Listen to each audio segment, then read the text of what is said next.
31st of July 2024. They are organized by Research Center for Law at the National Research and Innovation Agency. Today we will have a lecture from Hasna Widadari. It's Natural Resource Management from World Bank Jakarta. Today she will deliver a topic on the Indonesian National Restoration Mangrove Agenda and the policy and governance at all level. Yesterday we already have a discussion on the importance on mangrove in various level.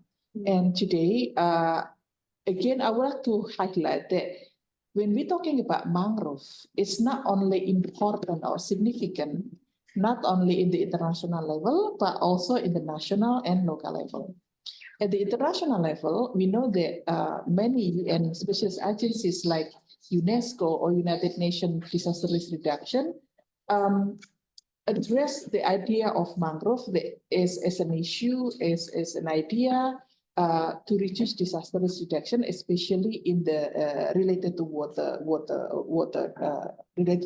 governance.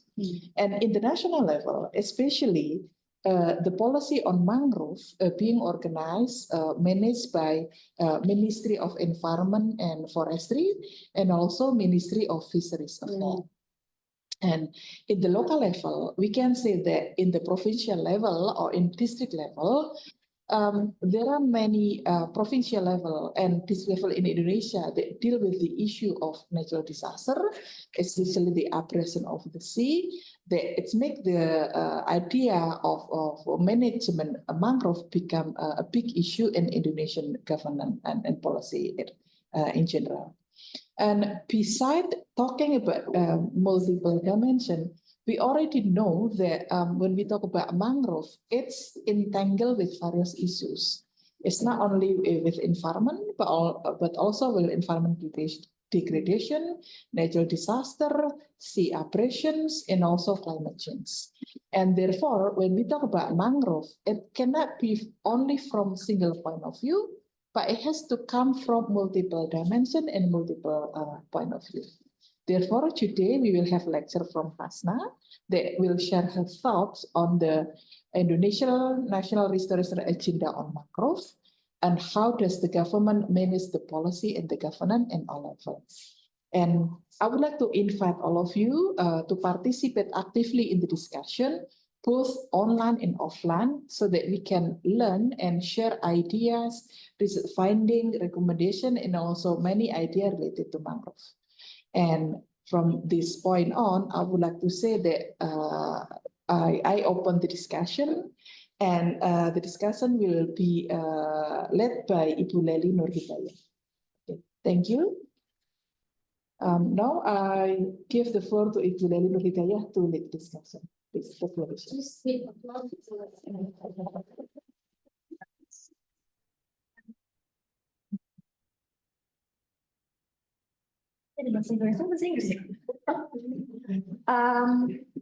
Good morning, everyone. Assalamualaikum warahmatullahi wabarakatuh. Thank you, Ibu Emil, for the opening speech and remark.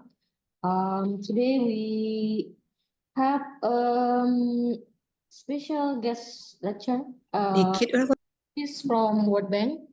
Actually, she's my friend, long time friend. We worked on peatland previously, BRG, right? BRG. So we met in Darwin, Australia, for the first time. So there's a training on forest fire or something, and then there's delegation from the ministry or the Ministry of Environment and then Bappenas and other. So we since have collaboration and working together on peatland, and now she moving from BRG to BRG to World Bank. So still she working on natural resources management. So Hasna is graduated from, I think, from United States, right? Which university? Georgetown University. And now she's a natural resources management specialist at the World Bank.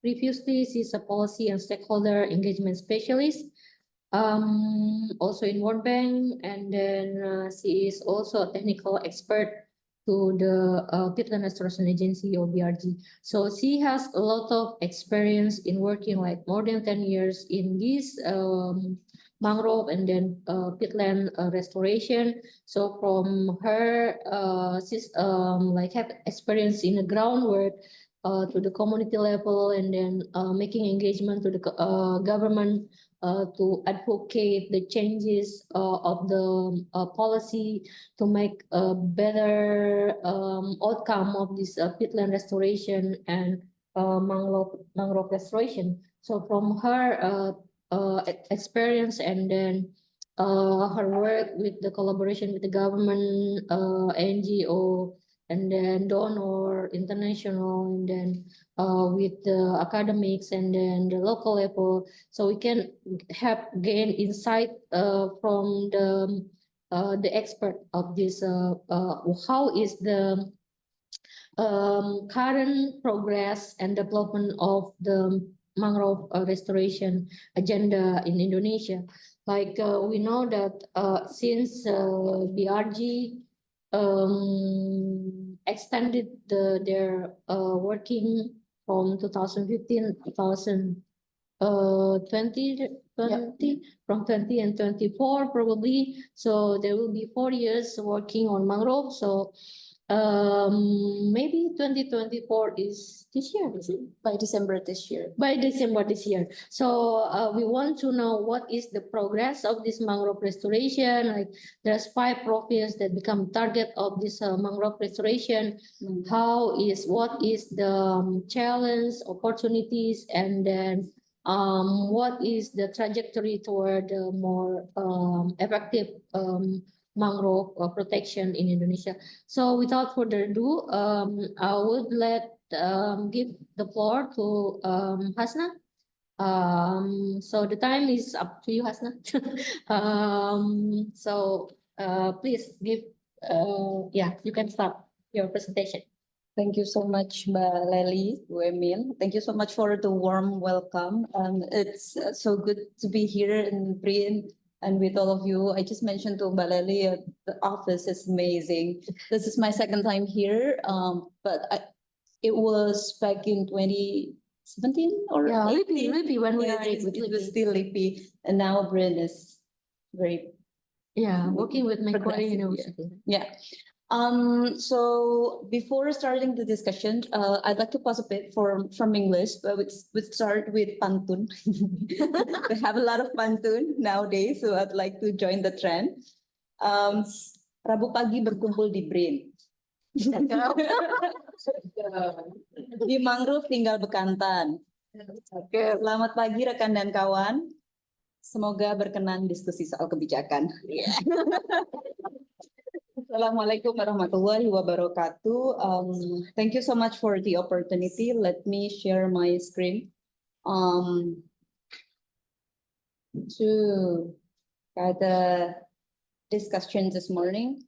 I hope that we'll be having more interactive discussions rather than me presenting what happened with the policy on mangrove at the national level and also international level. But built from Ibu Emil, I'd like to start my presentation with showing you how is the distribution of mangrove around the world, around the coastal area of the world. If you can see, almost the whole mangrove ecosystem in coastal area are located in Asia and Pacific. With Indonesia, as you see in the map, having the largest mangrove extent in the world, not just the largest, but also the most diverse mangrove ecosystem in the world. Mangroves provide great benefit economically and non-economically. Mangrove is a habitat for almost extinct 341 animals, if I'm not mistaken. It provides at least 15 billion US dollar in benefit annually, and also mangrove provide great ecosystem services for the climate change mitigation adaptations, but also as disaster risk prevention around the world. And nowadays, the global trend shows that more countries paid more attention on its coastal and including mangrove ecosystem management. So the World Mangrove Alliance noted that 61 countries around the world started to integrate its sustainable management of blue carbon ecosystem, which include mangrove, in their mitigation and adaptations measurements. Also, 97 countries have included mangrove in its blue carbon ecosystem towards their NDC targets. And also more progressive at the national level, 20 countries have adopted the national policy level that span across South America. So Ecuador, Costa Rica, they have massive effort to strengthen their policy on mangrove management. In Asia, we have the Philippines, we have Thailand, but also we have Indonesia that became more leading actors in sustainable mangrove management.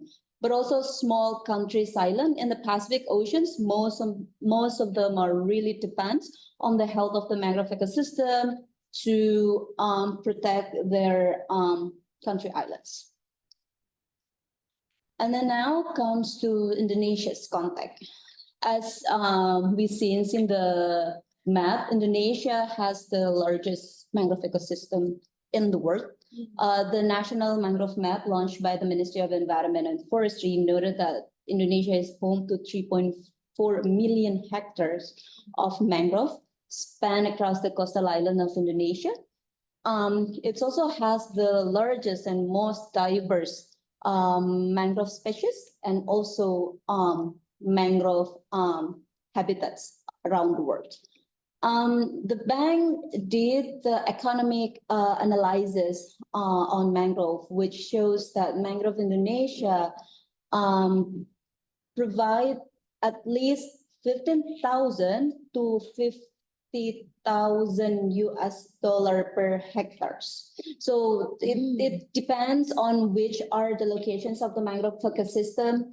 The more mangrove ecosystem lean towards the tourism, which there is the hotel, and also lead towards the community houses, it produce more value because with its function on protecting from the erosions and so forth. So mangrove, the highest value of mangrove relies on its functions for the disaster risk, but also the second highest would be to support the fisheries. It spent approximately $220 per hectares. Mangrove also, as everyone knows, able to store 4 to 5 times higher carbon than the terrestrial forest around the world. The recent calculations, the ecosystem mangrove Indonesia can store at least 3.14 billion tons of carbon. This number is indeed more higher, 5 times higher than the tropical forest, because the unique mangrove itself. Not just that, but mangrove is also the heart of community identity, the heart of where cultural identity of coastal community has been built, where like the maritime countries having the longest coastal line in the region. So a lot of culture, local culture is very rely on the mangrove ecosystem. The village in Indonesia span across coastal area of Indonesia at least 60%. 16% of Indonesia's village are located in mangrove. 120 million people live in the coastal area. So imagine this is a very important ecosystem that the good news is the government of Indonesia putting more effort since the last 4 years. This is the breakdown of how the mangrove ecosystem benefits to the country, with coastal protection being the highest rank in terms of economic services, and then follow with fishery support and then climate regulations. Now the challenge, as mentioned previously, is how the mangrove ecosystem is being managed in the context of the government of Indonesia.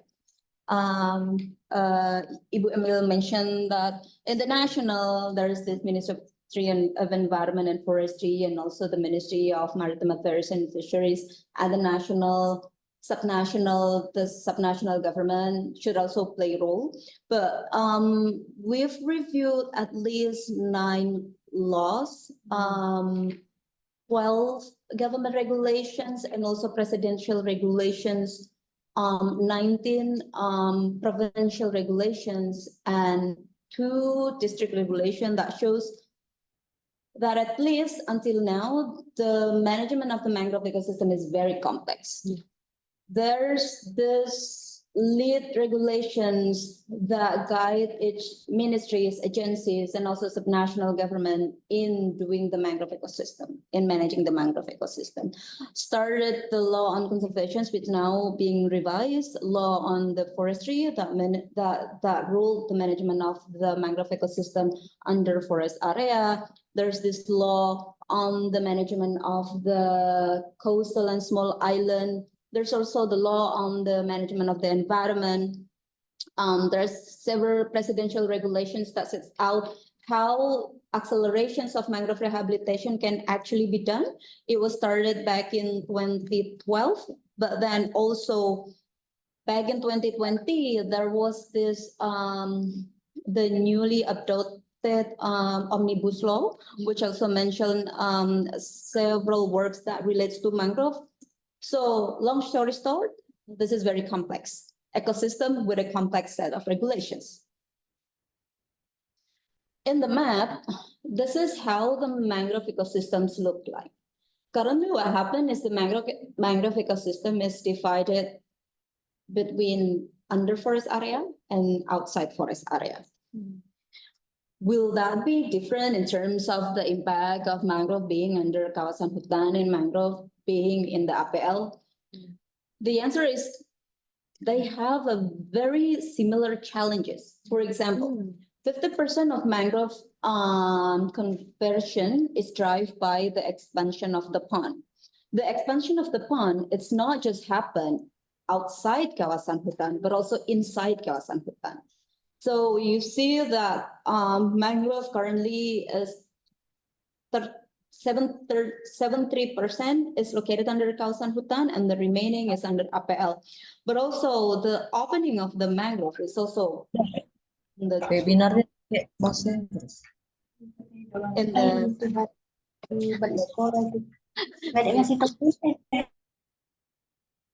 in the 2 areas, inside kawasan hutan and outside kawasan hutan. So everyone should be responsible to manage this mangrove ecosystem. The question is then, how is the mangrove ecosystem can be managed, acknowledging the complexity of the mangrove ecosystem? Do we do this with a sectoral approach and based on the institution's target? In the map, we can see that the divisions of the mangrove ecosystem is very complex, right? Like, for example, it's under kawasan hutan, but the forest area itself is divided into several land use, hutan produksi, hutan lindung, conservation area, which all of them falls in the different institutions at the national and also subnational. There is also the APL.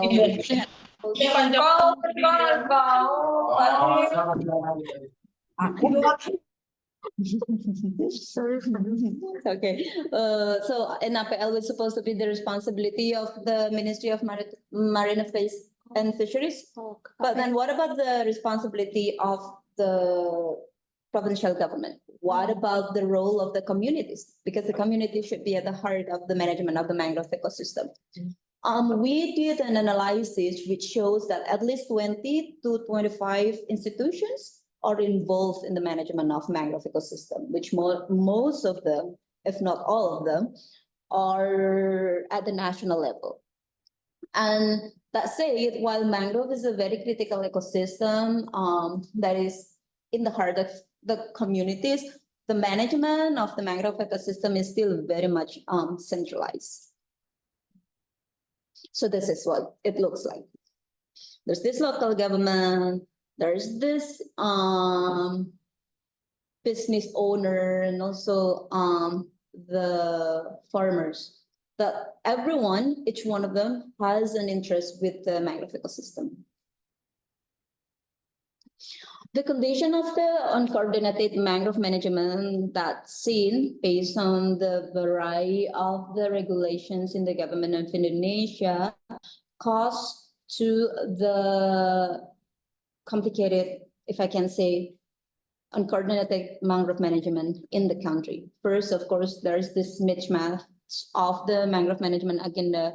One is to expand rehabilitation target, but also one is also expanding the ponds, fish ponds, stream ponds, which those are located in the same ecosystem. It's also the fact that there is a very limited roles of the subnational government from the literature analysis that we did. There are interesting finding that most of the district government is actually having an initiative to develop its perda to restore and also to protect the mangrove ecosystem, but they only limiting their roles in the APL. Inside kawasan Hitan, it's not much. There are also several provincial regulations, for example, in West Java, but it's also, again, limiting their role only at the APL. So all of this initiative maybe can be expanded, but they need to have guidance from the national government. What is it? What is our agenda on managing this important ecosystem? And then at the most important is the community is the one that live surrounded by the mangrove ecosystem. In any interventions that the government would like to take, there's this uncertainty of the land tenure conditions. So this is the elephant in the room that we're so proud and happy that the government of Indonesia since the past 4 years has been addressing this issue by having the largest mangrove ecosystem restorations in the world.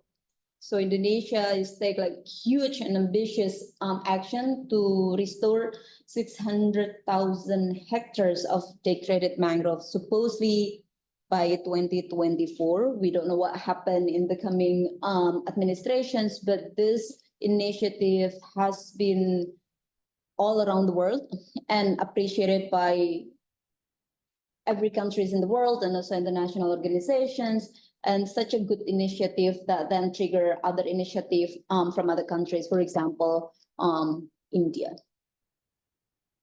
So restoring mangrove, we will be thinking about planting more mangrove, as what the business as usual has been doing, right? But it's actually more than planting the mangrove.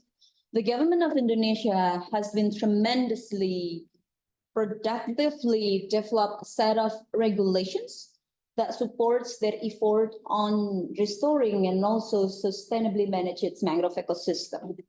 In 2021, the government of Indonesia launched its national mangrove map. This map shows how the distribution of mangrove ecosystem in Indonesia and also its conditions. This map is actually being updated annually. So that was also the map launched by the government of Indonesia in 2022. And I believe this year they're supposed to launch the updated version of the National Mangrove Map 2023, aiming with the improvement of the technology and information and so on and so forth. The government of Indonesia also sets out its roadmap in terms of how to achieve the mangrove rehabilitation target by 2030. This also linked with the other agenda on the Volunetzing and also updated their NDC target, which include the mangrove and also blue ecosystem. They strengthen the coordination at every level. At the national, they develop the Pokja Mangrove, National Pokja Mangrove. At the subnational, the subnational mangrove working group is also being reorganized. They're being supported by the government of Indonesia to make sure that cross-sectoral coordinations happen not only at the national but also at the site level. More than that, there's this coming regulations on the management of the sustainable management and protection of mangrove ecosystems. Draft of government regulations, so rencana peraturan pemerintah tentang perlindungan dan pengelolaan ekosistem mangrove. This will become the first overarching policy to guide every stakeholders that relates to mangrove management in terms of how the mangrove ecosystem is actually being managed as the whole ecosystem, despite managing it based on the sectoral approach.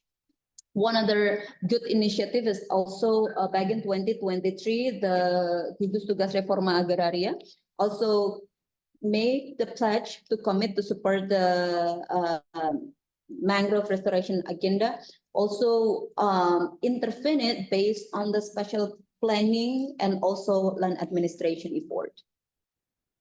So I'll be highlighting the huge milestone that the government of Indonesia has been taking in terms of finalizing the first national mangrove policy, which also being advocated by the international communities, highlighting that this is very important for the national to have like one specific policies on the national mangrove management.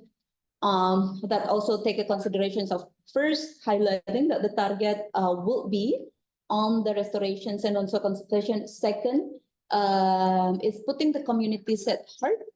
And then third is has a clear role and responsibility of who's doing what. So in this coming regulation, I'm not sure if everyone has seen the draft of the regulation, but several public consultation has been done by the government of Indonesia. This is through the Ministry of Environment and Forestry. But the coming government regulation will see mangrove as one ecosystem. The landscape unit that will be used for the coming regulation will be mangrove landscape unit or Kesatuan Landscape Mangrove.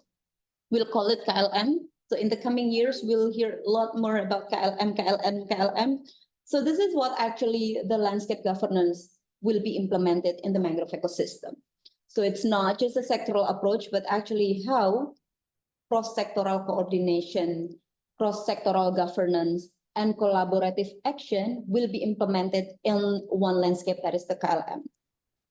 Once the government delineate the KLM or mangrove landscape unit, there will be the divisions of the cultivated functions and also protected functions.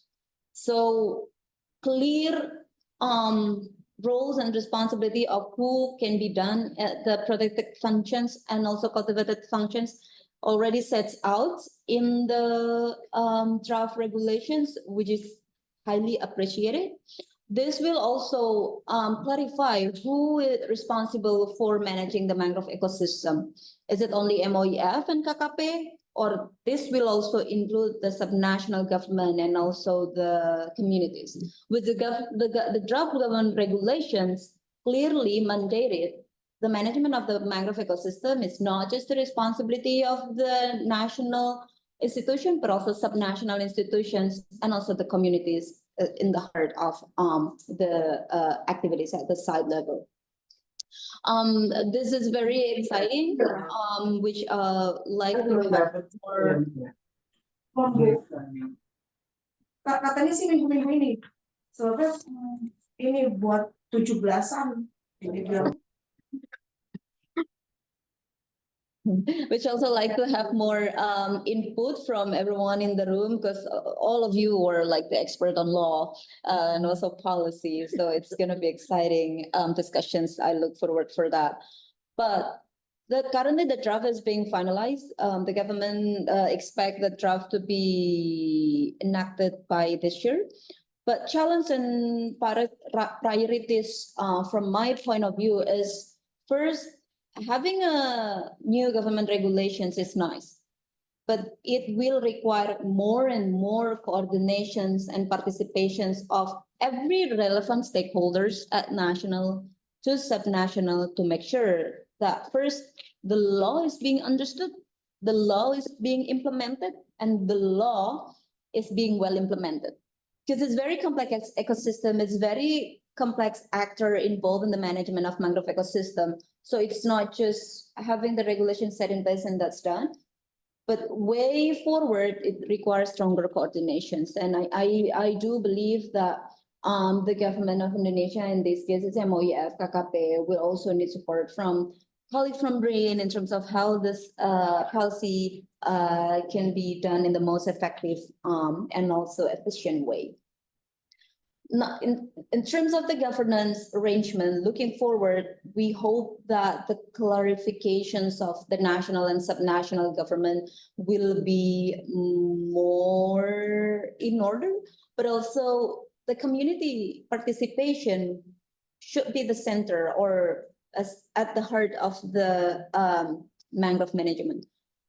If not, putting communities as the center of attention and the heart of the mangrove management, the sustainable management of mangrove ecosystem will be challenging as it is, because now the community-driven development, community-driven management has been showingly effective in managing the forest and also critical ecosystem span across the world.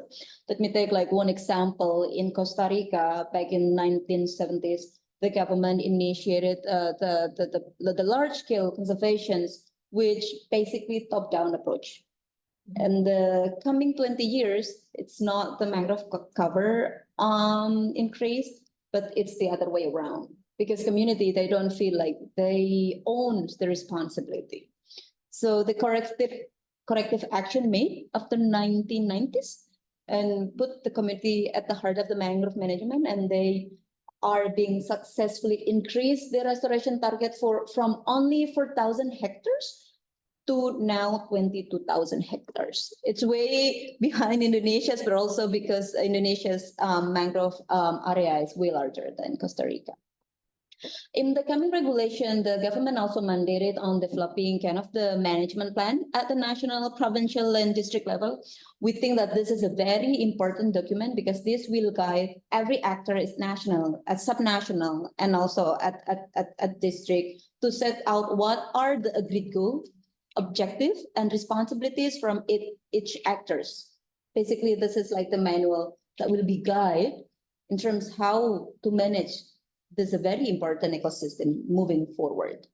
It's not just that, but also having a robust science and also data center for mangrove is very, very important. We mentioned once about the mangrove map, but it's not just about the national mangrove map.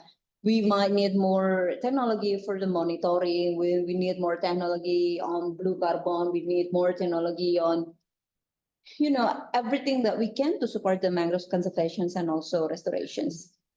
And then last but not least, it's also the high importance of all of us to identify what are the incentive and disincentive when everyone is joining the mangrove restorations or conservations activities. These, I believe, should be followed once the regulations are set in place and involving more and more participation from wider stakeholders and also especially the communities. Those are from my end. Thank you so much and look forward to have the discussions. Thank you. Thank you. Thank you so much, Hasna, for your thorough and holistic perspective of mangrove restoration agenda in Indonesia. She talked about how the mangrove is very important not only in national but also international agenda. Like it is one of the way tools to climate change mitigation. Like mangrove is one of the ecosystem that can have carbon capture. So they can like restore the greenhouse gas emission. So in the international agenda, mangrove also is become one of important effort how to mitigate the climate change. But also with mangrove, they are also have a benefit of adaptation, climate change adaptation. Like in Indonesia, for example, in coastal Java, there's many like disaster with sea level rise, and then with the land subsidence, many of the coastal community affected because of the mangrove in the past has been cutting for the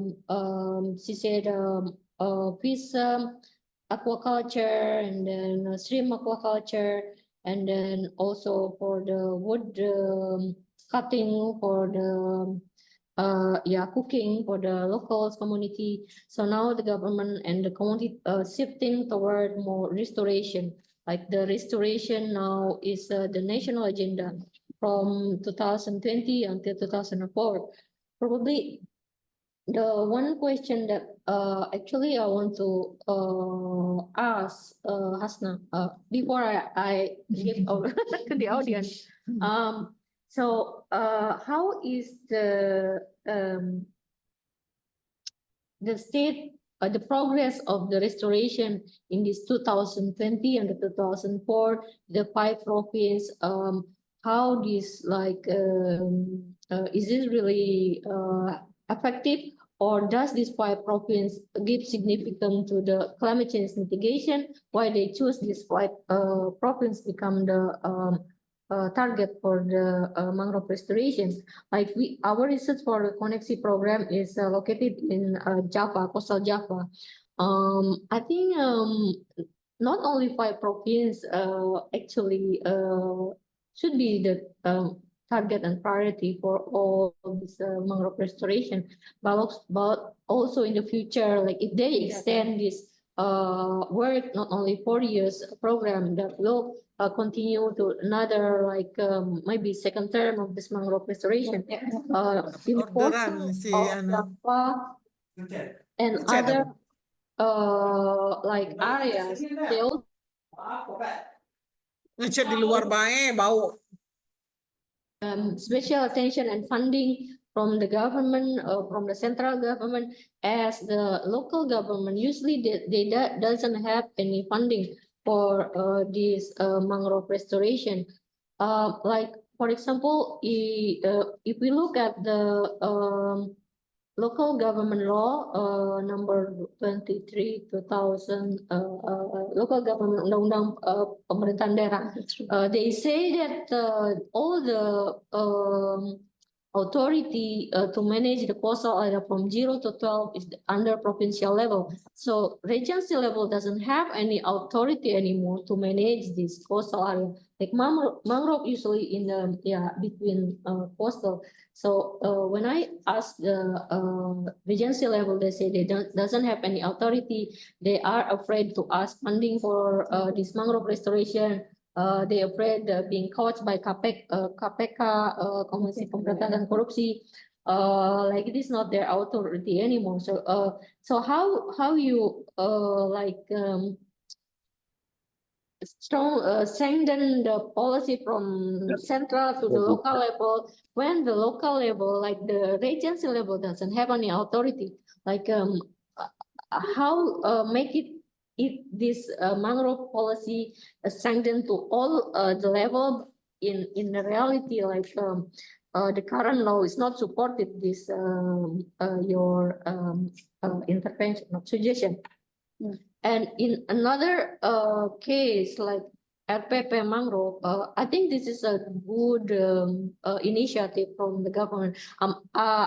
Actually, I want to ask whether how is this RPP will have like adequate protection for the mangrove conservation. The RPP is in the hierarchy of law is sub level of law. Yeah. So does it adequate like RPP not in the law itself? Like RPP is sub law, subnational law. So and in maybe too many questions. Another question probably we have experience in Semarang. Yesterday we talked about land use planning where the mangrove in Semarang, for example, there's so many mangrove is located and planted in the land belong to the companies, punya perusahaan. Yeah. As in the past, the local community, there is a changing of coastal line, garis pantai yang berubah. So with this, the community sell this land to the company. So how with this APL, you said with the APL, mangrove in APL, should the government, like you said, probably will maintain this area into mangrove, or how this RPP can protect this because companies can change or can convert anytime because it is their land according to agrarian, the law of land, they have right to convert. So how is with the RPP mangrove? This mangrove will be saved in another another policy, like the government of Prabowo, actually the coming government want to install the giant seawall in the coastal area. So what do you think will be the effect of this policy to the mangrove ecosystem, especially in coastal of Java? Like this initiative, I don't know if it will be implemented or not implemented, but there's an initiative to install a giant seawall in the outer of the coastal of Java.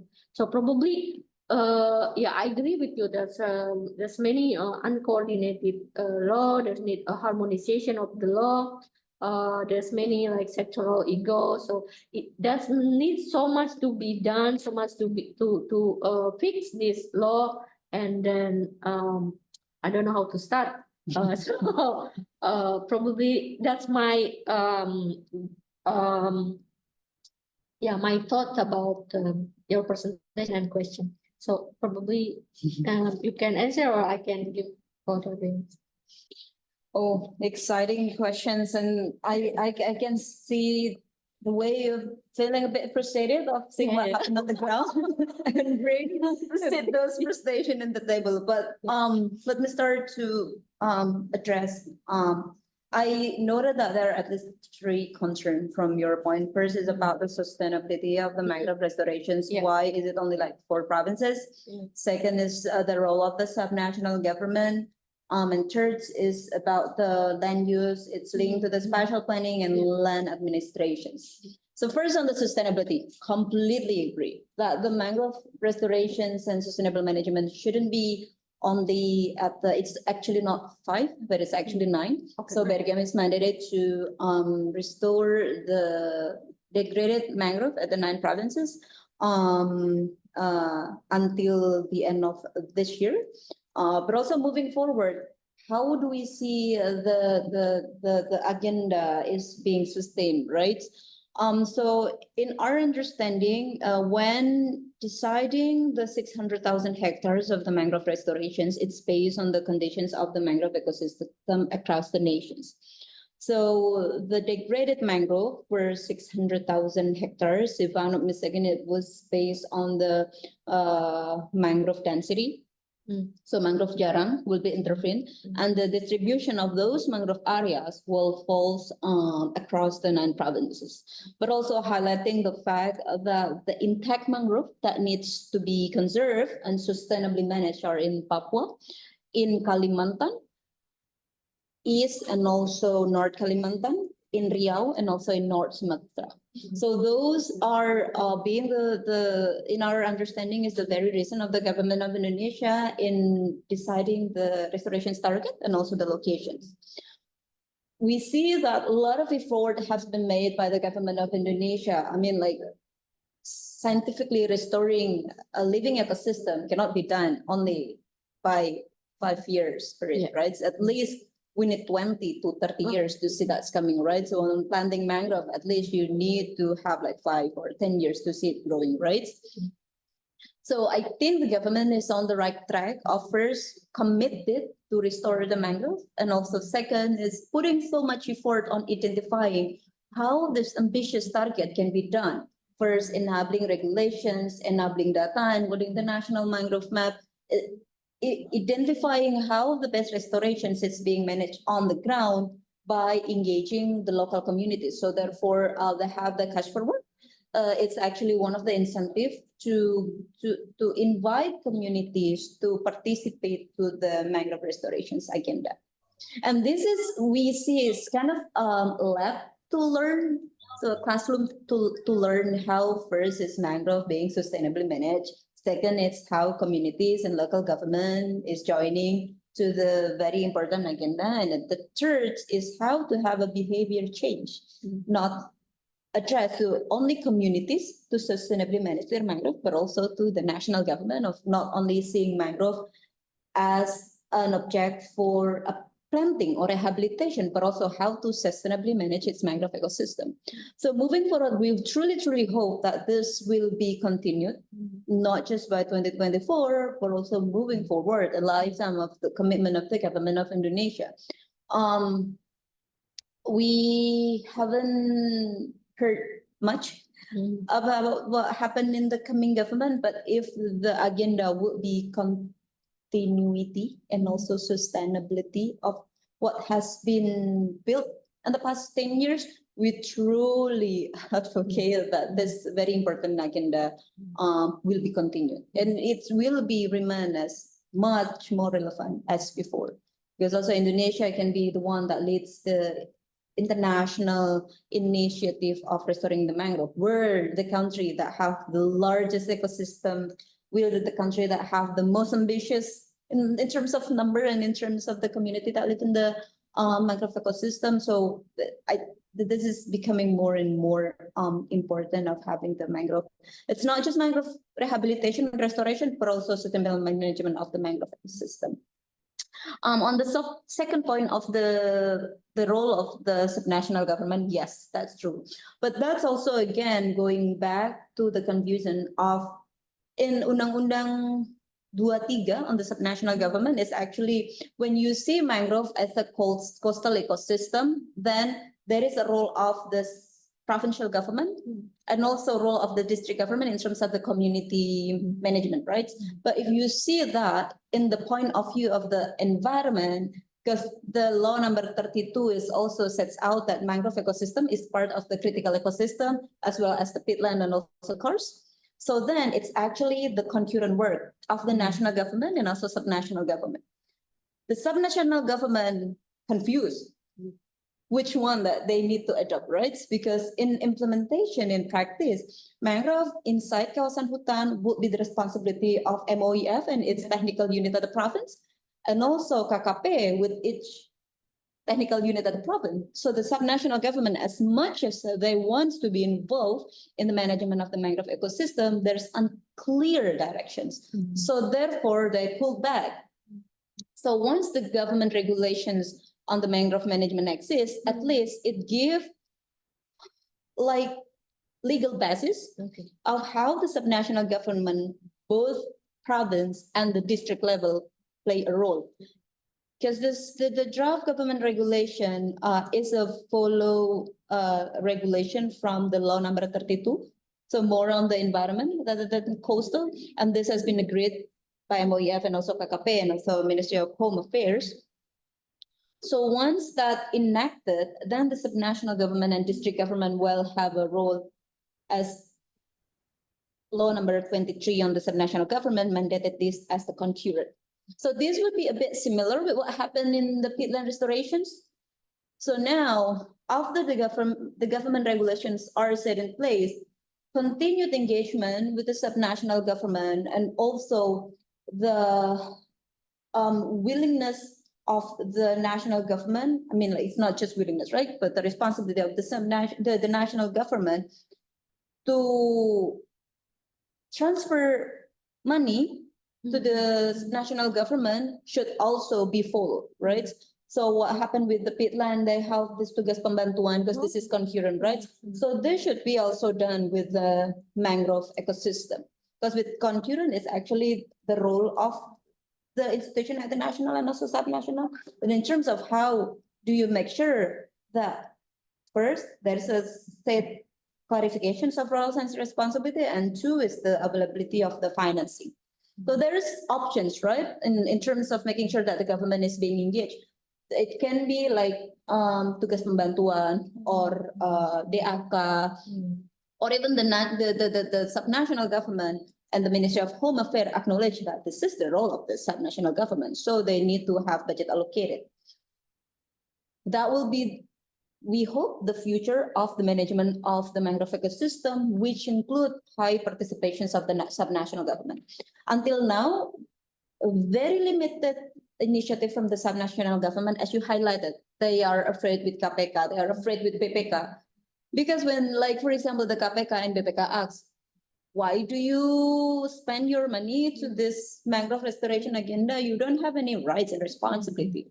So it's also about the maladministration, and they're afraid of, like, this initiative will not be in line with their roles and responsibilities. So therefore, again, we really look forward to for these regulations. The first overarching regulation on the mangrove management is being enacted, but also continued engagement with the subnational government, which is important.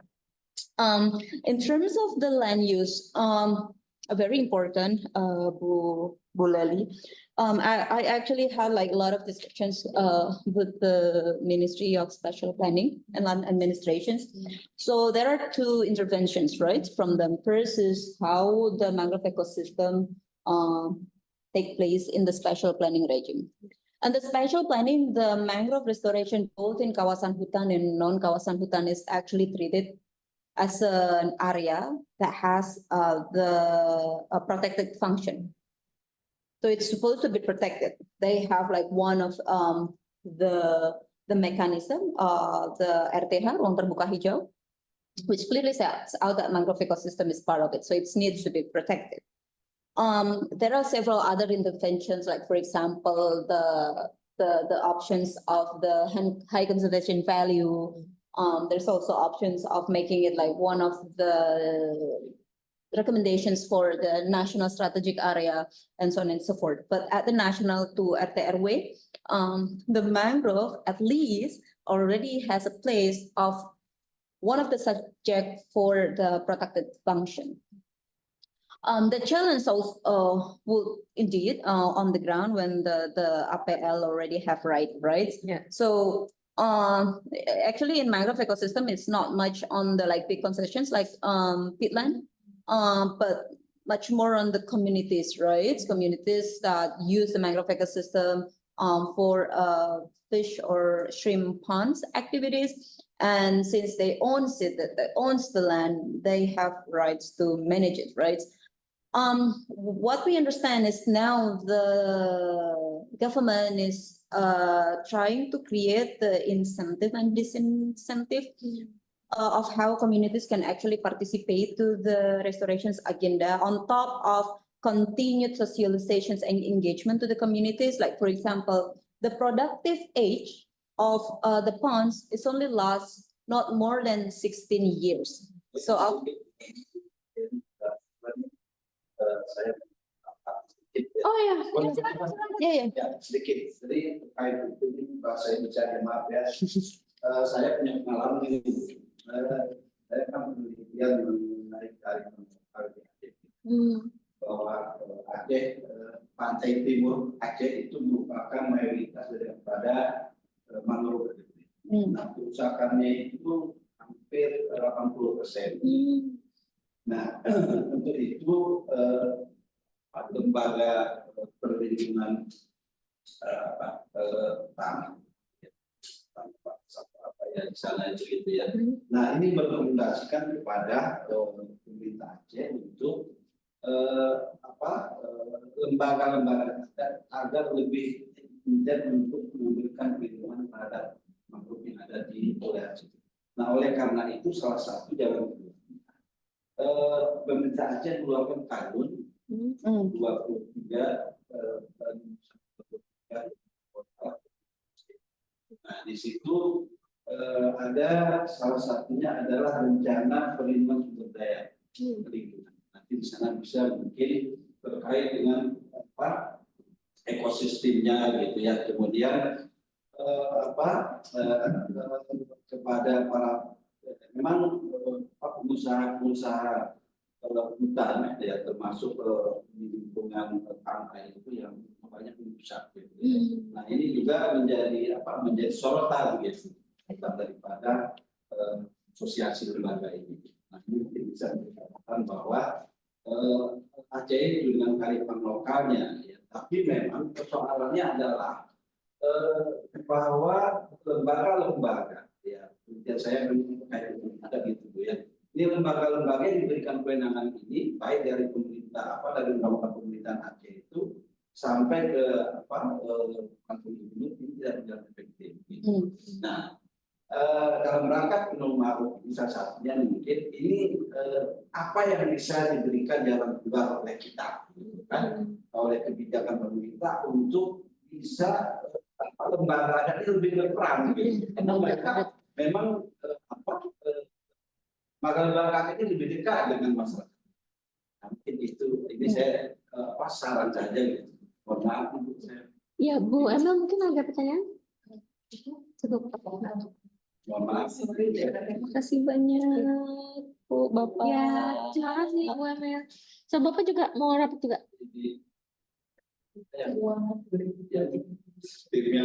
Oh ya. So, do you want to answer? Ada? Saya diikuti ini, silakan. Oh ya. Mohon maaf. Ya, terima kasih Pak Mayor sama Bu Emel.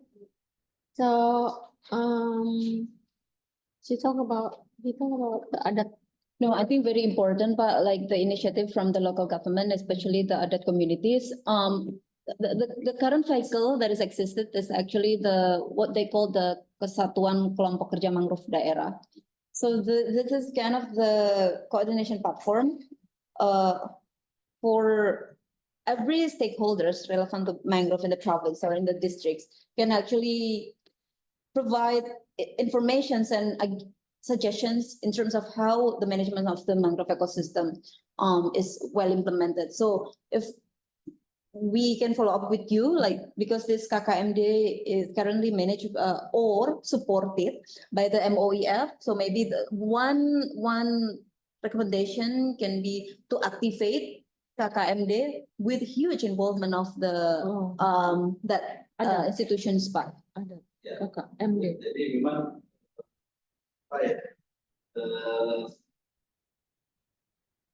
ada kendala kita memberikan termasuk beberapa karya di bidang lain. Ini peran dari lembaga ini tidak bisa diproduksi begitu. Jadi mungkin yang menurut saya walaupun secara regulasi sudah dikeluarkan, tinggal sebenarnya kemauan pemerintah. Ini sebenarnya yang penting itu kemauan kita bagaimana menekankan bahwa lembaga ini harus berperan penting. Ini yang tidak ada. Saran dari Desen apa macam segala itu dipenuhi pembuatan regulasi kanun tadi kanun 21/2023 itu, tapi implementasinya itu yang tidak berlanjut. Artinya kalau ada dengan pemerintah, ini pemerintah harus berperan aktif mengontrol itu. Ini yang tidak ada. So is it in the adat will be involved in this regulation?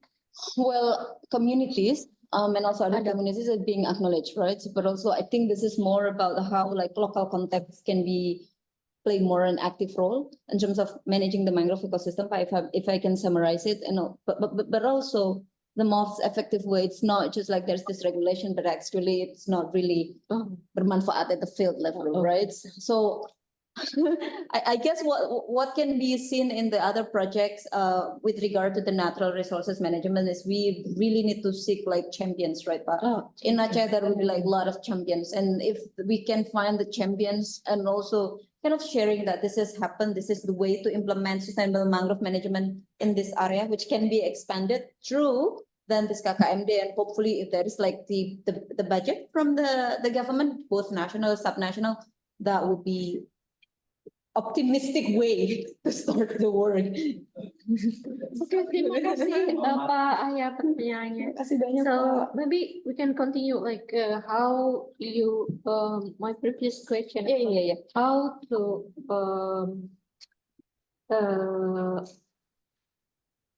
make it grow. Mangrove will be protected in area of APL.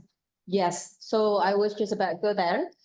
So especially in the title land, right? In the title land is very challenging. So therefore, like the assessment of the land tenure analysis is very much needed beforehand. Any stakeholders implement the mangrove restorations, right?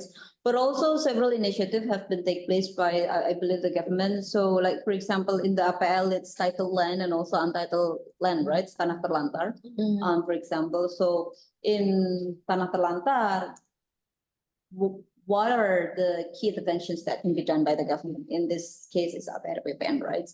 Can the Tanah Terlantar, which actually communities live there, can be registered? Like, for example, the mechanism of providing them with KPL will make sense to be adopted. What HPL? Pengelolaan lahan. Oh, okay. Which actually tomorrow there will be discussions on land tenure with the relevant agencies. So that will be addressed. But also, we understand that the land administration pay more and more attention in terms of how they can support the climate change agenda, right? So on my latest discussions with the ministry, they are currently prepared a minister of the RBPN regulations that set out how the mangrove ecosystem and its species, so the mangrove plant, should still be there and cannot be converted into other species of plant. But that can be improved. We're trying every possibility to make sure that the sustainability of the mangrove ecosystem will be implemented. But also in the draft of government regulation, they've enacted the cultivated and also protected functions, right? One of the key measurement is the baku kerusakan, right? And they use one of it is the land cover. So in protected function, there shouldn't be more than 25%, if I'm not mistaken. If I'm not mistaken, 25.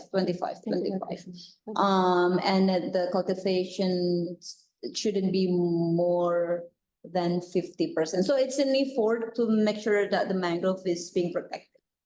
But this is way serious conversations about the land use and also special planning. So it's not really fixed yet. Like Yes. There's a HGU ecosystem services. That's not yet. I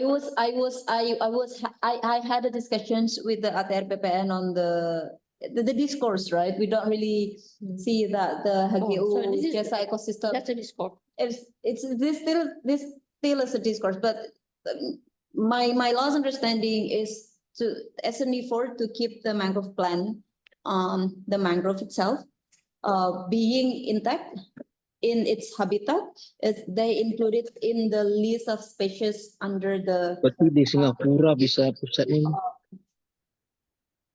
perkebunan. So they cannot like change the species of the planting. So, I give time to the audience for a question and answer. Dari online ada yang mau tanya nggak Pak? Pak Ulang mau nanya atau siapa? Tati mau nanya. Siapa lagi ya itu? Pak Maurice, ada yang mau ditanyakan? Pak Maurice, bukan? Pak Maurice? Menyimak Bu. Okay. So maybe from the offline, is there any question? Dina? Thank you, Ms. Hasna. Your presentation is our activity in Mangrove. And I'm new here. Initially, I'm a lecturer. I'm in private law. I never pay attention to environment area. So yesterday Ibu Deli and also Mbak Ade also did presentation about mangroves in Semarang. So I start to search about mangrove and probably maybe I can do some research about the part that maybe my colleague didn't doing research yet. So I start to open the data from Badan Pusat Statistik and also from Kementerian Pertanian. But the last data they had, it's only from 2021. So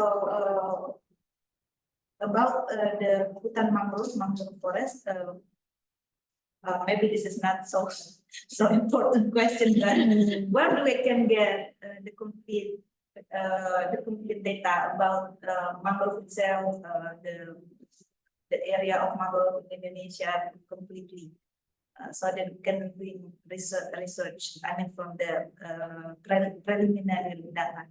Thank you. Thanks. Thank you, Mbak. This is important questions. So the data custodian for mangrove ecosystem in Indonesia is the MOEF. So BRIN as an institution, if you'd like to access data, I believe you can request that to MOEF. I'm not sure which deputy or bureau she belongs, but Bu Firni and Pak Yaya has been engaging in the mangrove restorations agenda for quite some times now. So BRIN is actually very active in mangrove restorations agenda. In the online, I mean, BRIN mean Pusat Oceanography. That I think Pusat Oceanography has the data on the sebaran mangrove di mana aja. But They data- make I think through apa ya? Pokoknya Pusat MOU. Oceanography ya. the open data for everyone. The open data, there's like open data, for example, like larks and so on. But like BRIN is like a national institution, Yeah. so you can request data to MOEF as a Yeah. data custodian. Yeah. I think BRIN is a data custodian for mangrove. No, No? MOEF. Oh, MOF, okay. So it's MOEF, right? Ministry of Environment and Forestry. But BRIN also help with the collecting the data. Yeah, BRIN actually has from the old project Core Map is actually has like several innovations. Like for example, you have Simon Mang. It's like monitoring tools for mangrove ecosystem that can be downloaded. I believe it's free. I don't have it in my apps, but it keeps pops up in several discussions. I'm not sure which part of BRIN, but definitely BRIN is one of the center of knowledge for the mangrove restoration work in Indonesia.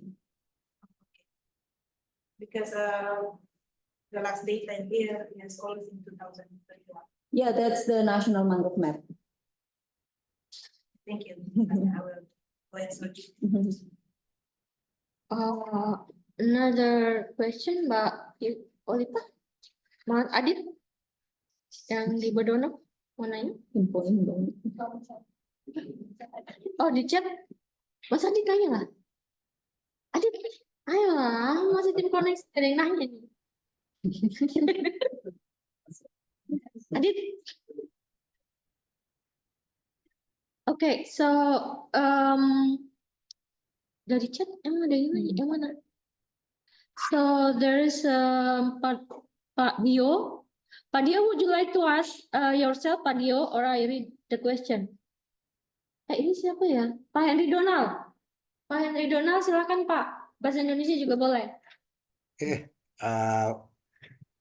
Saya mungkin bahasa Indonesia saya karena banyak istilah ini yang agak kurang begitu paham untuk bahasa Inggrisnya.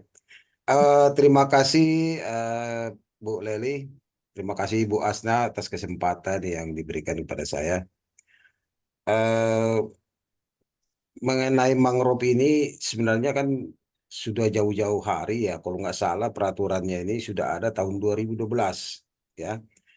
Untuk apa namanya, untuk peraturan yang memang mengatur bagaimana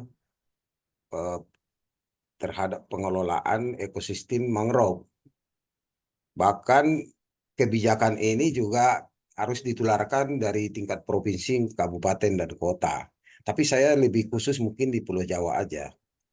Kalau saya perhatikan, kebetulan juga pernah kita melakukan juga mengenai penelitian, ya mungkin tahun 2000-an ya, terhadap lingkungan seputar Jawa Timur. Saya perhatikan, saya perluas lagi sampai DKI. Nah, kalau kita lihat mangrove yang memang ada peraturannya, bagaimana strategi pengelolaan mangrove di Pulau Jawa aja lah, saya bilang. Boleh saya bilang, setelah adanya peraturan ini tahun 2012, sampai sekarang sepertinya tidak ada perkembangan. Ya, saya tidak tahu, Bu. Mungkin Ibu mungkin lebih tahu, paham mengenai hal ini. Tapi kalau kita lihat di Pantai Pantura, boleh dibilang kerusakan lingkungan itu sangat bisa dilihat dan tidak ada perkembangan yang memang harus dikelola dengan baik. Bahkan kita lihat tambak-tambak di pinggir pantai itu banyak sekali. Nah, apalagi kalau di Jawa, di Jakarta kita lihat yang tadinya mungkin untuk perlindungan mangrove itu untuk perlindungan abrasi ya. Tapi ini malah jadi Pantai Indah Kapuk misalnya, malah muncul perumahan gitu. Nah, bahkan yang harusnya ini memang mangrove ini sebagai penahan biar tidak abrasi, tapi kenyataan kita juga lalai tuh udah tahun 2012 dibuat peraturan sampai sekarang saya nggak lihat ada progresnya ya. Mungkin Ibu bisa menceritakan ke saya kira-kira bagaimana sih upaya pemerintah. Kok ada peraturan, kalau kita ini kan buat peraturan, buat kebijakan, tetapi tataran kebijakan aja. Implementasinya seperti apa? Ini yang saya ingin tahu dari Ibu. Terima kasih, Ibu. Terima kasih Pak. Mbak Leli, saya langsung jawab atau bagaimana? Ya, silakan. Terima kasih Pak. Pertanyaannya sangat-sangat valid dan saya paham kekhawatiran Bapak. Cuman untuk sedikit menambahkan informasi begitu ya Pak. Yang Bapak maksud tadi kan Perpres 73 2012 ya Pak. Ya. Yang soal percepatan kegiatan rehabilitasi mangrove. Nah, kebetulan Perpres itu sudah dianulir Pak sejak tahun 2020. Termasuk pembubaran KKMN, pembubaran KKMD, dan juga menganulir semua isinya yang kemudian diganti dengan UCK itu. Cuman kan memang dasarnya itu kan Perpres ya, seperti tadi Mbak Leli sampaikan, it's very concerning gitu, karena kenapa peraturan pemerintah, kenapa tidak undang-undang, apalagi menilik di tahun 2012 yang lalu sangat-sangat top down Pak. Jadi Perpres kemudian dikomandoi oleh Kemenko Bidang Perekonomian untuk memanatkan seluruh pihak untuk melakukan rehabilitasi mangrove. Tapi ya kemudian kembali lagi kepada presentasi dan juga analisis saya dari sisi public policy-nya ya Pak ya, bahwa kan sebenarnya satu permasalahan soal tidak adanya overarching policy kebijakan yang bisa dianut bersama begitu ya Pak oleh para pihak untuk kegiatan restorasi ekosistem mangrove belum bisa dilaksanakan. Apalagi di tahun 2012 yang lalu peta mangrove nasional atau dulu tahun 2018 yang One Map Mangrove itu belum begitu sekomprehensif sekarang Pak. Dan apalagi pada saat itu kan juga masih ada conflicting dengan agenda blue economy, sehingga memang very kompleks dan aturan apalagi aturannya hanya perpres, banyak sekali civil society yang sangat semangat, tapi pemerintah daerah juga masih not sure, masih ada ego sektoral juga, sehingga kompleksitas target pemerintah tersebut yang kemudian berdampak pada ketidaktercapaian target dari tahun 2019. Namun kemudian baiknya adalah corrective actions-nya adalah diperkuat Pak yang 2020 dengan kegiatan large scale mangrove restoration yang sayangnya memang tidak berfokus di Pantura atau pesisir Pulau Jawa Pak, tapi di Papua, di Sumatera dan juga di Kalimantan. Memang kalau misal frustasi, everyone is frustrated what happened with the management of the mangrove ecosystem. Namun kan sekarang yang kita lihat adalah memang ada permasalahan, kemudian sudah ada corrective actions ya Pak ya. Kemudian yang kedua adalah bagaimana sebenarnya kita menghitung apakah kegiatan atau kebijakan pemerintah itu berjalan nggak sih, gitu kan, efektif atau tidak sih, begitu kan. Dari catatan yang kami terima, setidaknya dari pemerintah Indonesia itu sudah berhasil merehabilitasi lebih dari 30.000 hektar, Pak. Sejak tahun 30.000 hektar. Dari 600.000. Dari itu yang penanaman ya, Mbak ya. Karena kan ternyata pemerintah sekarang mengadopsi 3M, memulihkan, mempertahankan, dan yang satu itu M-nya pokoknya 3M. Jadi tidak menanam tapi melindungi dan juga mengkonservasi. Nah, yang tadi saya sampaikan 30 ribuan lebih itu hanya dari kegiatan menanamnya saja. Itu sudah sangat baik karena kan target pemerintah Indonesia selama 5 tahun sebenarnya kan 5.000 hektar ya Mbak ya, selama 5 tahun. Nah, ini dengan adanya percepatan 30.000 lebih dari 30.000 hektar bisa diintervensi. Untuk konteks Pantura in general saya tidak bisa memberikan pernyataan, cuman saya itu sering sekali diajak ke Brebes dan juga ke Demak terhadap inisiatif lokal-lokal champion yang ada di sana.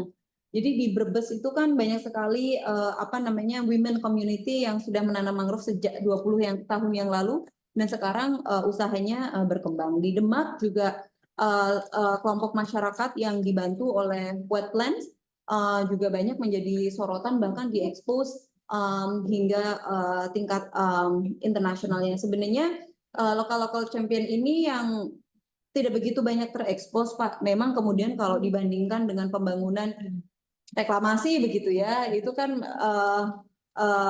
sangat ironis yang sudah terjadi seperti itu. Cuman ya sekarang bagaimana kan kita bisa memastikan bahwa seharusnya yang mangrove itu dilakukan kegiatan restorasi tapi sudah terlanjur dialihfungsikan untuk kegiatan yang lain. Nah, kemudian apa sih kemudian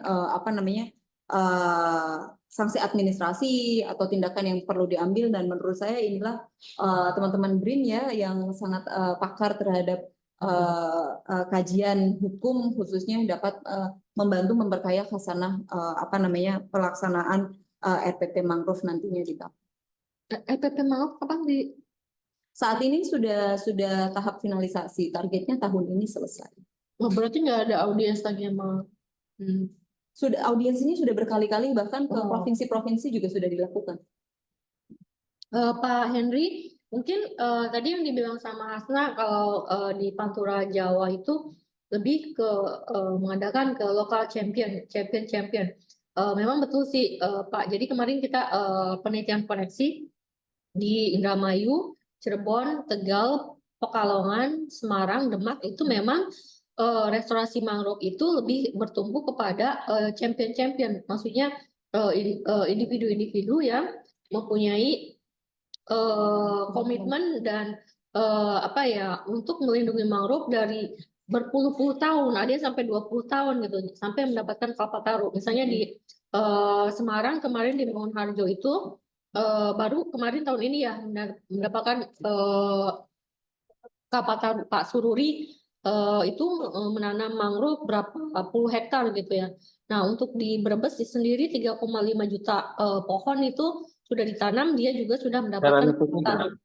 Jadi memang di pantai Jawa ini lebih banyak inisiatifnya kepada masyarakat-masyarakat gitu. Nah, mungkin berlanjut kepada pertanyaan Pak Dio.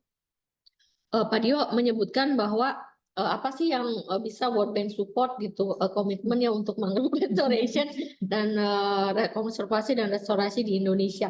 Mungkin Hasna bisa menyampaikan apa komitmen World Bank. Ya, terima kasih Pak. Jadi kalau World Bank itu kan memang sangat mendukung upaya-upaya pengelolaan lingkungan yang lestari di Indonesia, termasuk agenda restorasi mangrove Indonesia. Nah, kami kebetulan bekerja sama dengan pemerintah Indonesia dalam hal ini KLHK dan BRGM untuk proyek yang bernama Mangrove for Coastal Resilience, mangrove untuk kesejahteraan pesisir, itu di 4 lokasi di Kaltim, Kaltara, Riau, dan Sumut untuk merestorasi 75.000 hektar degraded mangrove dan juga mengkonservasi setidaknya 400.000 hektar ekosistem mangrove yang perlu dilindungi. Selain intervensi fisik juga kegiatan-kegiatan yang sifatnya dukungan penguatan kebijakan. Oleh karena itu saya punya sedikit informasi terkait penguatan kebijakan ini, ke penguatan koordinasi, penguatan peta mangrove, penguatan monitoring, dan juga upaya untuk melakukan blue carbon offset readiness generated dari kegiatan restorasi dan juga konservasi ekosistem. Berapa lokasi? Di 4 provinsi. Oh, 4 provinsi. Iya. Pak Dio ada pertanyaan lagi? Udah makan nih. Mungkin ini ada pertanyaan dari Aristaya Wibisono. Bapak mau pertanyaan langsung, Pak, atau mau saya bacakan? Silakan Okay. kalau mau langsung. Yeah. Okay, sorry. Can you hear my voice? Ya, ya. We can hear you. Ya, Okay. Thank you very much, Ms. Hasna, for the presentation, for the outstanding presentation on your legal view of mangrove rehabilitation. Currently, I work in an organization who addresses about the transparency and the credibility of carbon funding, and we are supported by Accountability Lab from the United States. Currently, we have to aim for goal to provide transparency related to carbon funds, and because the green funds, the other green carbon, I requested for their agreement. I requested for their funding transparency. It's difficult, so I want to ask about the blue carbon related to mangrove rehabilitation in Indonesia. How can we ensure that the citizen monitoring, because our organization works on that, so we deliver the transparency and the credibility of carbon funds by citizen monitoring. How can we ensure that the citizen monitoring of mangrove rehabilitation funding is conducted safely under the law, and how can an NGO like us can obtain the proof, possibly from open source, or just like you said, requesting the data to BRIN, or something else that are by the mean of comply with the legal rules in Indonesia. And that is the question. How can we ensure we can get the data that is comply with our regulation in Indonesia regarding carbon funds of mangrove rehabilitation by citizen monitoring? What is your suggestion? I look forward to your further advice on these matters. Thank you very much. Thank you, Pak Ariesta. Do I need to respond to it now, Mbak Balai? Thank you so much for the excellent questions. So I guess in terms of the community monitoring, whether that will be through the carbon benefit or the rehabilitation benefit, as much as possible, I believe the government of Indonesia is implementing that on the matters. First, in terms of the monitoring rehabilitation activities. We are in a close engagement with BRGM and KLHK, and we understand that community monitoring, including the maintenance of the planted mangrove that they've conducted, is now more and more being increased. So community participation, now it's not just on the planting side, but also on the successful rate of the monitoring as well as the maintenance activities. And that is based on the Cash Forward, Padat Karya. There are a set of regulations from the Ministry of Environment and Forestry, from the Ministry of Finance, and also from BRGM that sets out how actually communities are participating the mangrove restoration agenda. I'm very familiar with the BRGM Desa Mandiri Peduli Mangrove approach, which communities is actually being the heart of any intervention at the site level. So capacity building, planting the mangrove, community monitoring, strengthening local institution up to when they will be the time when they develop the benefit sharing plan for the carbon generated under the mangrove restorations and rehabilitations. On your second point about how a community would be benefit from the blue carbon benefit generated under conservations and also conservations, I think what should be focused now is where are the restoration and conservation will take place, right? Then therefore we can have the baseline, we can then generate activities. And also then develop the benefit sharing plan, identifying which communities that should benefit from the quote-unquote project, carbon project, and how they can actually get the benefit. But in terms of the carbon, I think the key priorities from the government now is make the rehabilitation take place. And then second is provide the necessary data informations and enabling regulations. Your last point about the data, it depends what data that you would like to request, right? If it's about the national mangrove map, you can go to MOEF as the mangrove data custodian, but also there is like open sources that you can access in the internet and it's free. If it's about other initiative, the government of Indonesia now have the Indonesia's Environment Fund or the Badan Pengelola Dana Lingkungan Hidup, which they have kind of like the project windows of any land-based forest management activities. It's not just mangrove, I believe, but also our EDD activities. So if your institutions would like to expand more on the work of the forest and other land use activities, I'd suggest to go and have maybe consultations with BPDLH of how you can actually be engaged and access the fund through BPDL. Okay, thank you for your answer.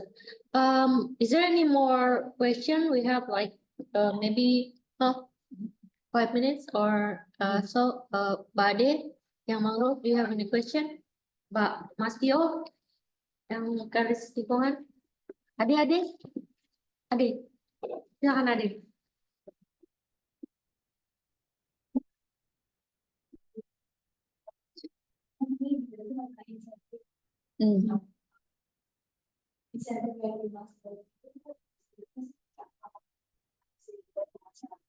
keluarga hasil beberapa mangrove atau ada atau hanya terlibat di beberapa kali.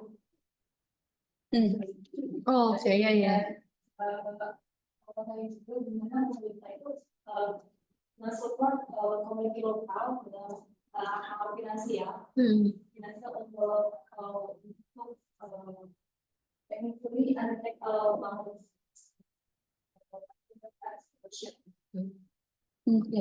Ya, insentif sama ada nggak sih dana dari pemerintah? Terima kasih Mbak. Sebenarnya ini kan yang perlu didorong bersama ya terkait dengan insentif dan juga disinsentif yang didapat oleh tidak hanya community tapi juga relevant stakeholder. Memang sekarang beberapa insentif yang didapat ya penghargaan-penghargaan, kemudian juga partisipasi terhadap kegiatan rehabilitasi mangrove, artinya penanaman. Kemudian juga terlibat dalam kegiatan-kegiatan yang sesuai dengan programnya pemerintah. Katakanlah ketika itu ada di kawasan hutan, maka sebenarnya ada beberapa skema perhutanan sosial yang bisa melibatkan masyarakat.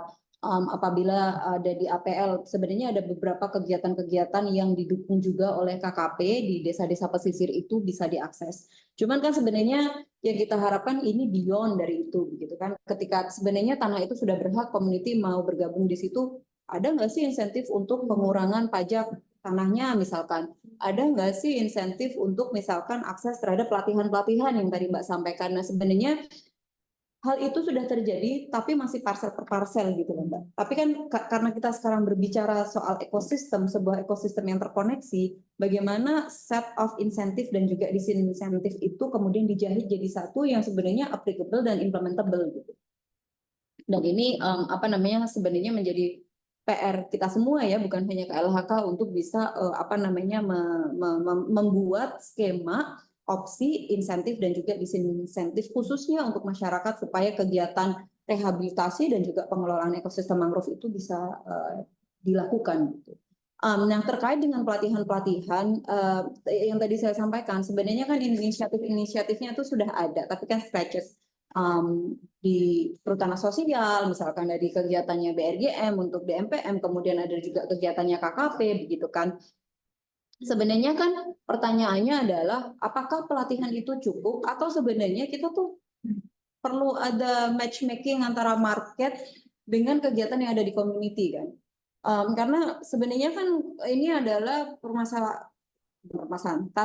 tantangan klasik untuk kita yang bekerja di sektor lingkungan hidup ya. Apakah kita memberikan bantuan kepada community untuk bikin madu gitu ya. Produksi dan that's it, tapi marketnya di mana? Kalaupun market sebenarnya skalanya apa sih? Apakah skalanya di desa sebelah? Apakah skalanya di koperasi? Atau skalanya di pasar, di desa, di kecamatan? Atau sebenarnya inilah waktu kita untuk membuka peluang kolaborasi dengan private sector.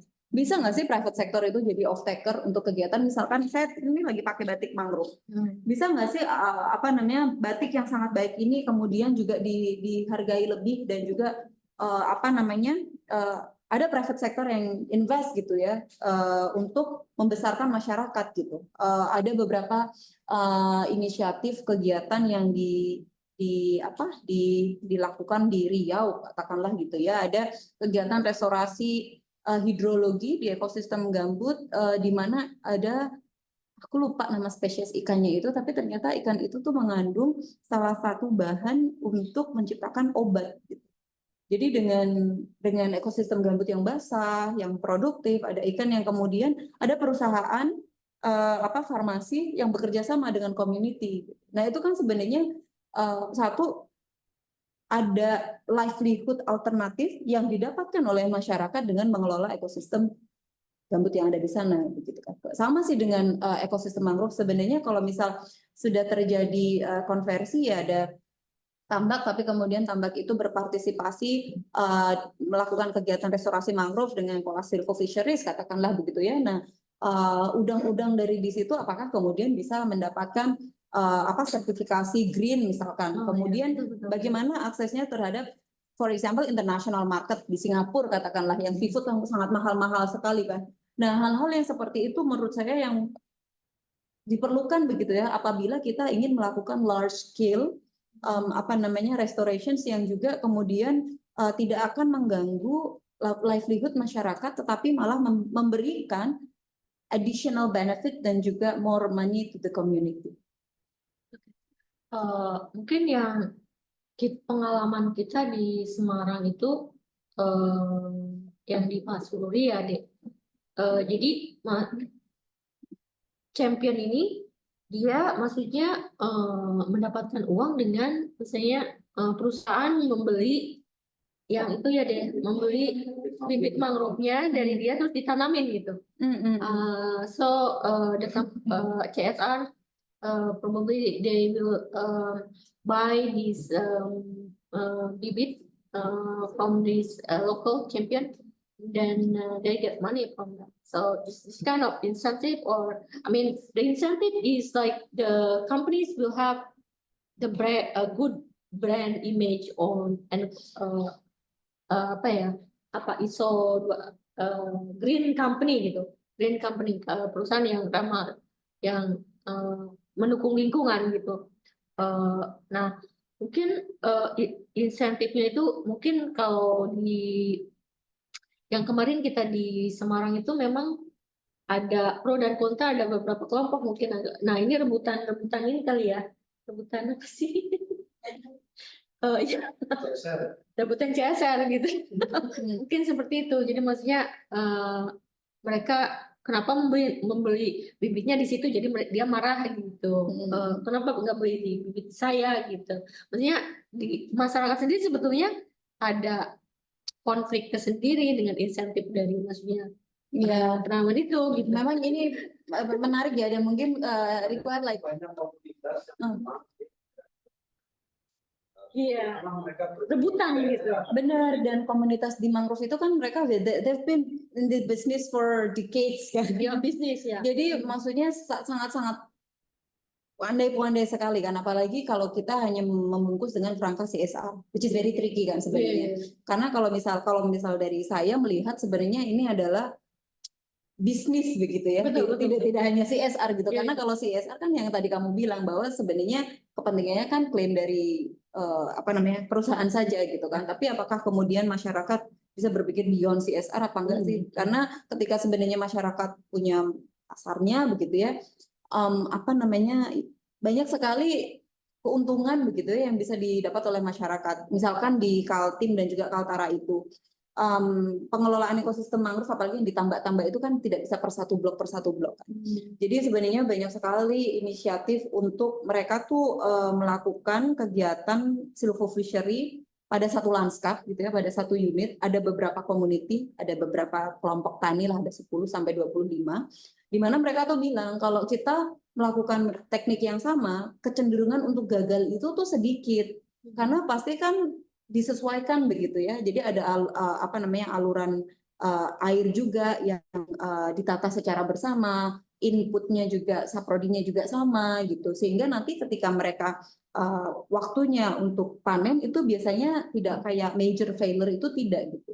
Nah, ada inisiatif dari salah satu profesor di Kaltim itu yang kemudian membantu mereka mengakses dari capacity building, dari saprodi yang ramah lingkungan, hingga nanti sertifikasi, hingga nanti penjualan untuk ekspor ke Singapura. Nah, itu masyarakat tuh seneng banget gitu, karena kan pasti harganya tinggi. Dua, kalau misal mereka biasanya ke tengkulak gitu ya, itu kan harganya 1 kilo beneran, atau sebenarnya mereka punya 2 kilo dihitung 1 kilo sih gitu. Jadi inisiatif-inisiatif seperti itu yang sebenarnya kita tuh pengen kayak lihat gitu, gimana sih sebenarnya insentif dan juga market itu dibuka seluas-luasnya untuk masyarakat. Ya, oke. Menarik sekali. Maksudnya dinamika di bawah, maksudnya sangat menarik untuk dilihat bagaimana masyarakat juga tidak hanya sebetulnya mendapatkan manfaat dari proteksi mangrove, tapi sebetulnya yang dituju adalah benefit ekonomi gitu kan. Ada manfaat ekonomi yang bisa didapat oleh masyarakat itu sendiri. So, Pak Mauris ada pertanyaan, silakan Pak Mauris. Baik, terima kasih Bu Leli. Maaf saya bahasa Indonesia. Ya, nggak apa-apa. Ya, saya tadi agak tertarik tadi mengenai mangrove di daerah Sumatera, di pesisir pantai Sumatera. Jadi kan Bu Leli ini kan ada case kemarin itu memang kalau kewenangan semalam saya dengar bahwa kewenangan mangrove itu kan di provinsi gitu ya. Jadi apakah di dalam RPP ini kan masih belum rangkum ini, belum final gitu. Padahal itu kan kalau menunggu-nunggu terus RPP-nya belum jelas. Ini kan dalam penyusunan RPJMD. Terkadang itu mereka di kabupaten kota itu minta itu konsul apa artinya untuk peneliti itu masuk di dalam terkait dengan mangrove gitu. Ke sana sedangkan dalam RPP-nya belum selesai dan apa rujukan dalam pembuatan RPJMD nanti kira gitu Bu Leli. Ya, terima kasih Pak Mauris. Jadi gimana? Ya, RPP-nya belum selesai ke masyarakat, ke kabupaten atau provinsinya seperti apa? Ya, terima kasih Pak. Memang saat ini kan sambil menunggu RPP-nya itu selesai, which everyone is anticipating it, begitu ya. Karena seperti yang tadi Bapak highlight, kalau mau RPJMD nanti landasannya apa, begitu kan. Cuman yang saya tahu khususnya untuk wilayah-wilayah yang menjadi lokusnya BRGM, apalagi yang untuk Sumut, Riau, kalau di Sumatera ya, itu sudah ada beberapa inisiatif untuk pelaksanaan kegiatan rehabilitasi mangrove, melakukan engagement dengan pemerintah provinsi, melakukan engagement dengan pemerintah kabupaten, bahkan dari level penguatan kebijakan hingga level participatory planning, Pak. Nah, apabila Bapak memerlukan informasi yang khususnya untuk Sumut dan juga Riau, saya nanti bisa ke rekan-rekan di BRGM. Cuman inisiatif yang sedang berlangsung dan juga aksesibel untuk kita semua kira-kira itu, Pak. Baik, terima kasih Bu. Nanti mungkin saya akan koneksi juga dengan Bu Leli nanti untuk mendapatkan informasi terkait itu karena ada beberapa daerah yang terkendala dalam penyusunan mereka RPJMD terkait mereka juga karena mereka kan kabupaten di pesisir yang ada pesisirnya begitu. Sedangkan tingkat abrasi semakin tahun semakin ke dalam gitu. Jadi harus ada penanganan cepat begitu. Mungkin nanti bisa minta informasi dari Bu Leli terkait dengan itu ya Bu ya. Ya, nanti saya komunikasikan dengan Hasna. Siap. Look forward, Pak. Terima kasih. Kalau ada proyek di Sumatera ya. Bungkus ya Pak. Siap Bu, siap. Karena mereka kemarin kita tolak karena naskah akademik kan harus ada data kita kan. Benar. Jadi membuat naskah akademiknya kita nggak punya data gitu. Dan siap Pak kerjasama Pak. Iya, makasih Bu. Ada pertanyaan lagi dari peserta? Dipersilahkan Bapak Ibu, ada waktu sampai jam 12. Udah. Ini kapan Bom? Udah kayaknya. Mas Agus tanya. Ditutup aja. Aku lagi. Oke. Moderatornya agak. Mumpung ada ahlinya gitu loh. Tapi saya bahkan baca di kita yang juga memang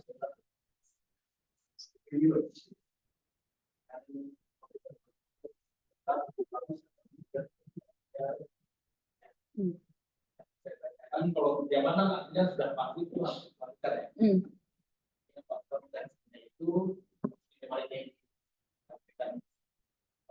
atau bagaimana itu biar tiba ini apakah boleh pemerintah dulu atau langsung ke pemerintah sendiri. Lalu yang kedua adalah apakah mekanisme pinjaman atau hibah ini apakah setiap tahun? Terima kasih Pak. Jadi untuk yang berita tersebut itu tadi yang saya sampaikan dukungan Bank Dunia melalui Mangrove for Coastal Resilience itu memang bentuknya pinjaman dan juga hibah. Cuman untuk menjawab pinjaman itu nanti dikembalikannya bagaimana itu bukan ekspertis saya Pak, itu ekspertis Kementerian Keuangan. Cuman begini Pak, jadi Bank Dunia itu kan merespon request dari pemerintah Indonesia bahwa pemerintah Indonesia ada agenda restorasi mangrove, meminta tolong Bank Dunia dalam hal ini dari sisi teknis dan juga pendanaan. Untuk loan-nya itu kami salurkan langsung kepada Kementerian Keuangan. Cuman yang perlu di-highlight secara nasional dan secara global begitu tingkat keberhasilan restorasi mangrove itu kan sangat rendah ya Pak ya, di bawah 20%. Nah kami juga tidak mau bahwa investasi yang sudah dibikin untuk kegiatan restorasi mangrove itu, kalau bahasa Jawanya tuh muspro apa ya, sia-sia gitu, sia-sia. Apa namanya, sehingga memang ini proyeknya itu kami menyampaikannya itu adalah performance based conditions begitu. Jadi ada keharusan bahwa kegiatan restorasi mangrove yang dibiayai oleh proyek ini berhasil setidaknya 60% dari tingkat tanam. Itu adalah komitmen yang luar biasa sekali dari pemerintah Indonesia, karena pengalaman-pengalaman sebelumnya kan tingkat keberhasilan itu tidak pernah di atas 20%. Nah, itu memang langsung ke Kementerian Keuangan, dari Kementerian Keuangan ke KLHK dan BRGM. Untuk hibah, kami memberikannya kepada BPDLH, Pak. Jadi disalurkan ke BPDLH, yang kemudian membantu kegiatan-kegiatan yang dikoordinasikan oleh KLHK dan juga Kemenko Marves untuk penguatan kebijakan di level nasional dan juga daerah. Jadi yang tadi Pak Boris sampaikan, di daerah ada concern, itu sebenarnya bisa disupport oleh hibah ini. Kemudian juga untuk penguatan peta mangrove nasional, untuk monitoring dan juga evaluasi, dan juga blue carbon offset readiness. Itu Pak. Mas Agus, atau yang dari audiens, Pak Dwi Rizky dari Dinas Perkebunan, Sumsel, mau ada yang disampaikan Pak? Pengalaman di Sumsel mungkin? Terkait mangrove? Mana? Nggak ada.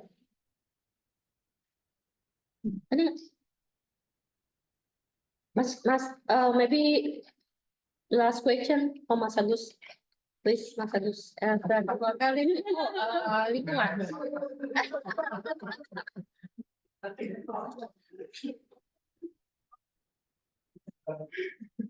Kemudian apa terakhir bertanya di sesi ini, pertama sebetulnya support kegiatan dengan lokal community dari perspektif bantuan dunia seperti apa, apakah ada misalnya kegiatan tadi dengan masing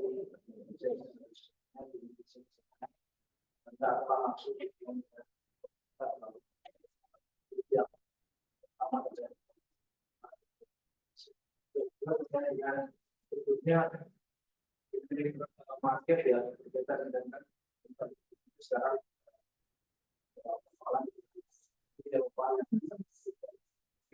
beberapa masalah secara apa bisa apakah juga ada secara internasional untuk memastikan bahwa produk-produk yang dilakukan itu ramah lingkungan, kemudian dan tidak ada deforestasi dan sebagainya untuk apa bisa kemudian ditekan kembali dan untuk secara Terima kasih Pak. Yang pertama, kalau Bank Dunia memang bekerja sama dengan pemerintah ya Pak ya. Cuman yang kemudian kami selalu menekankan ini kan sebenarnya community is always at the heart of natural resources management kan Pak. Sehingga dalam proses penyusunan proyek yang didadai Bank Dunia, katakanlah misalkan dalam hal ini mangrove ya Pak ya, ini adalah community based restorations. Jadi memang semuanya itu dikerjakan bersama dengan community begitu Pak. Itulah yang kemudian menjadi poin kesepakatan antara pemerintah Indonesia dengan Bank Dunia dalam menyusun proyek-proyek. Pun yang si M4CR Mangrove for Coastal Resilience ini juga walaupun kesepakatannya dengan KLHK, BRGM dan juga Kementerian Keuangan, nanti implementasi di TAPA kan harus sesuai dengan teknis yang disetujui antara pemerintah Indonesia dengan Bank Dunia. Dalam hal ini menempatkan community sebagai pusat dari kegiatan restorasi. Kegiatannya kan tidak hanya restorasi, tapi juga ada support untuk capacity building kelompok masyarakat, bahkan ada matching grant juga untuk menjembatani masyarakat dengan private sector itu, Pak. Nah, yang kedua terkait barrier begitu ya Pak, pelaksanaan bisnis khususnya untuk environment friendly production gitu ya Pak ya. Nah sebenarnya kalau di ekosistem mangrove begitu ya Pak ya, khususnya yang kami lihat itu pertama sebenarnya mapping komoditi itu sudah dilakukan atau belum sih? Karena kan mungkin sudah, tapi ya partial ya Pak ya. Nah sebenarnya mapping commodities, kemudian mapping marketnya itu bagaimana yang sebenarnya saat ini sedang dikerjakan Pak. Kemarin ada expose dari BRGM terkait dengan mapping komoditi yang ada di Sumatera dan juga Kalimantan.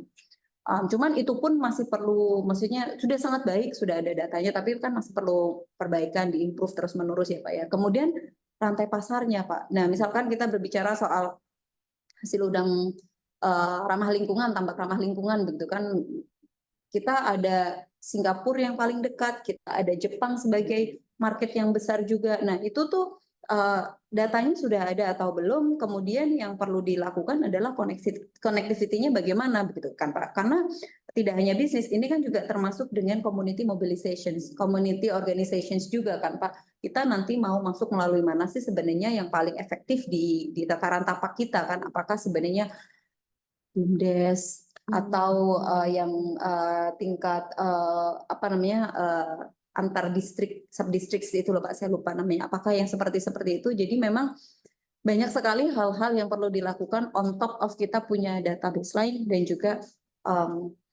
kompilasi database soal market yang available untuk kegiatan-kegiatan di ekosistem.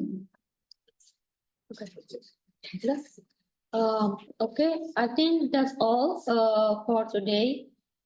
Thank you, Hasna, for your interactive discussion and then give us insight and